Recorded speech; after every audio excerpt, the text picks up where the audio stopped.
나눔가 여러분 반갑습니다. 말씀으로 시작하는 여러분의 하루에 하나님의 은혜와 긍휼과 평강을 기원합니다. 오늘 말씀은 바울이 디모데를 향해서 내 아들아 라고 부르며 시작하고 있습니다. 내 아들아, 그러므로 너는 그리스도 예수 안에 있는 은혜 가운데서 강하고 또 네가 많은 증인 앞에서 내게 들은 바를 충성된 사람들에게 부탁하라. 그들이 또 다른 사람들을 가르칠 수 있으리라.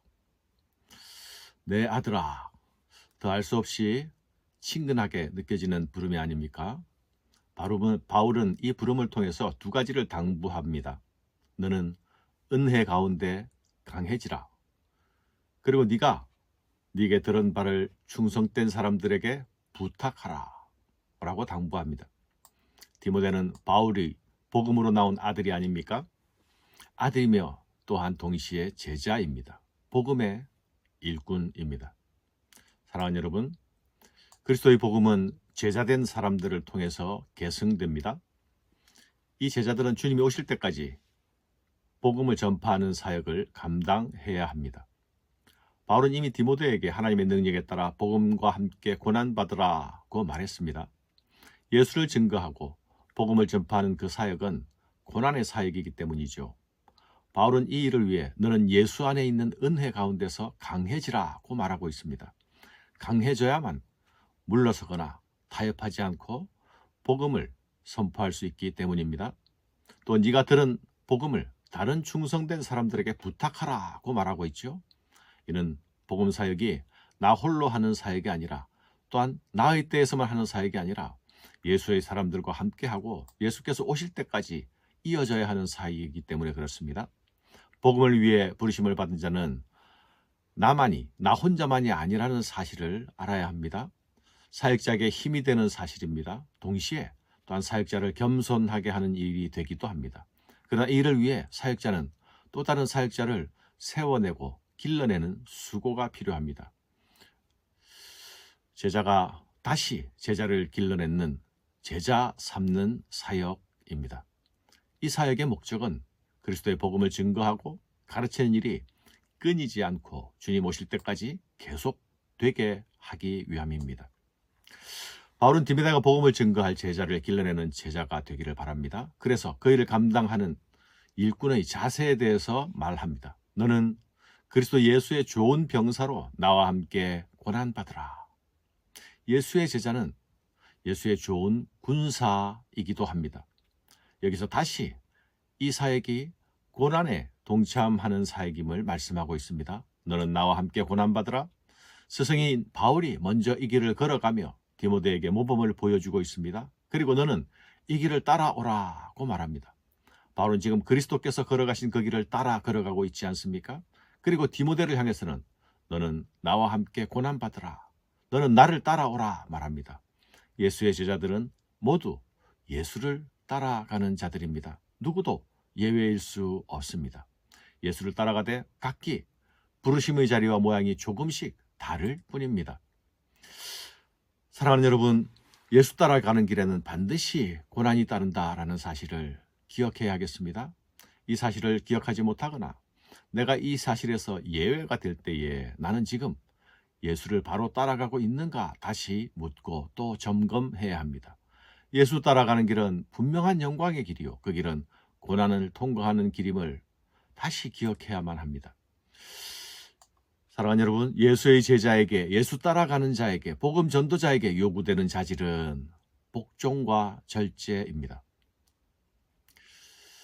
이 같은 사실을 강조하기 위해서 제자를 군사에 비유합니다. 또 경기하는 자로, 곧 운동선수로도 비유하여 말합니다. 제자를 군인에 비유하는 것은 군인에게 요구되는 미덕이 바로 복종과 절제이기 때문이죠. 병사로 복무하는 자는 자기 생활에 얽매이는 자가 하나도 없나니 이는 병사로 모집한 자를 기쁘게 하려 함이라. 군인은 자신의 뜻을 위해서가 아니라 자신을 군사로 모집한 국가의 뜻을 따라야 하지 않습니까? 이를 위해서는 자기 개인의 필요나 욕구도 절제해야 하고 때로는 포기하기도 해야 합니다. 예수의 제자로 부름받은 자는 우리를 부르신 그 예수님을 기쁘게 하기 위하여서 나 자신을 절제하고 포기해야 하는 경우도 있는 것입니다. 경기하는 자가 법대로 경기하지 아니하면 승리자의 관을 얻지 못할 것이며, 경기하는 운동선수는 반드시 운동 규칙에 기반한 경기를 해야 합니다. 룰을 지켜야 하는 것이죠. 만일 규칙을 준수하지 못할 때에는 아무리 열심히 해도 결코 좋은 결과를 얻을 수가 없을 것입니다. 군인이 자신의 뜻을 절제하고 운동선수가 규칙대로 경기해야 하듯이 부름받은 제자의 길은 결코 자유로운 길이 아닙니다. 오히려 고난의 길인 것이죠. 그러나 농부는 씨를 뿌리고 가꾸는 수고를 참아내면 그 결실을 가장 먼저 누리는 자가 아닙니까? 복음 전도자의 길에는 오직 하나님께서 주시는 그 보상을 바라며 오늘의 수고를 감내하며 그 길을 가야 하는 것입니다. 그러나 울며 씨를 뿌리는 자는 반드시 기쁨으로 단을 거두게 될 것입니다. 그러면 복음을 전하는 자가 전해야 할 복음의 내용은 무엇입니까? 그것은 예수 그리스도의 죽으심과 부활입니다. 8절 이하의 말씀입니다. 내가 전한 복음대로 다윗의 시로 죽은 자 가운데서 다시 살아나신 예수 그리스도를 기억하라. 복음으로 말미암아 내가 죄인과 같이 매이는 데까지 고난을 받았으나 하나님의 말씀은 매이지 아니하리라. 그러므로 내가 택함 받은 자들을 위하여 모든 것을 참음은 그들도 그리스도 예수 안에 있는 구원을 영원한 영광과 함께 받게 하려 함이라. 예수의 죽음과 부활은 바울이 자신의 삶의 전환점이 되었던 가장 중요한 사건이었습니다. 부활하신 주님을 만난 바울은 그 앞에 무릎 꿇고 복음의 종이 되었습니다. 예수의 죽음은 실패가 아니었습니다. 부활로 가는 영광의 길이었지요. 그것이 복음이었습니다. 세상은 복음 증거하는 자를 결코 증거하는 자를 잡아 가둘 수는 있습니다. 그러나 하나님의 복음은 절대로 세상에 사로잡히거나 매이지 않을 것입니다. 바울은 지금 복음 때문에 갇힌 자가 되어 있지요. 그리고 자신의 임박한 죽음을 내다보고 있지 않습니까? 그러나 이 길이 결코 실패하는 길이 아님을 바울은 알고 있습니다. 고난의 길이 승리와 영광으로 가는 길임을 예수 그리스도가 가신 길을 통해 알고 있기 때문입니다. 사도 바울은 이 사실에 대한 확고한 믿음으로 자신 앞에 있는 고난들을 두려워하지 않습니다. 고난을 당해도 참고 인내할 뿐입니다. 복음의 승리를 믿기 때문이죠.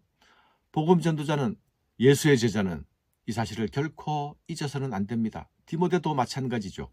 그래서 복음과 함께 고난받는 길, 그 길이 곧 승리로 가는 길이요 영광으로 가는 길이라는 사실을 다시 디모데에게 강조하여 말하고 있는 것입니다.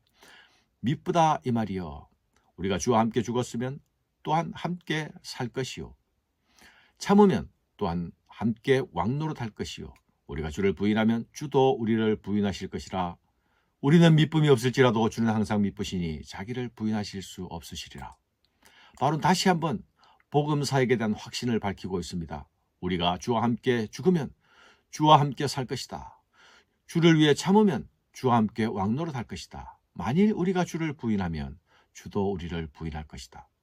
사랑하는 여러분, 오늘 우리가 가지는 복음에 대한 반응이 주님께서 우리를 대하시는 미래를 결정한다는 사실을 여러분 알고 있습니까?